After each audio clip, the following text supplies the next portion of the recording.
আবার ওই কালো গিলাফ দেখলে,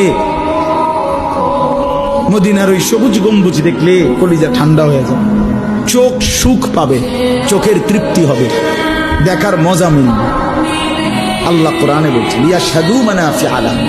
আল্লাহকে যদি জিজ্ঞেস করে বান্দা কেন আমি হজে যাব, আল্লাহ বলে আয়েশা দেখো, লিয়াশহাদু, সে যেন আয়েশা দেখে। আইসো বান্দা, আসো না আমার ঘরে, আসো, আমি দেখাবো কুদরতের কি পরিমাণ নিদর্শন। দেখবা কদম কদম, পরতে পরতে আমার নিদর্শন, আমার ঘর দেখবা, আমার কালো গিলাফ দেখবা, হাজরে আসওয়াদ দেখবা, আমার ঘরের দরজা দেখবা, মাকামে ইব্রাহিম দেখবা, জমজম দেখবা, সাফা মারওয়ায় ঘুরবা, মিনায় যাবা, আরাফায় যাবা, মুজদালিফায় যাবা, আমি তোমারে ঘুরাবো, ঘুরাইতে ঘুরাইতে গুনাহ মাফ করে একদম মায়ের পেটে নতুন বাচ্চা বের হয় যেভাবে, নিষ্পাপ বানায় দেবো।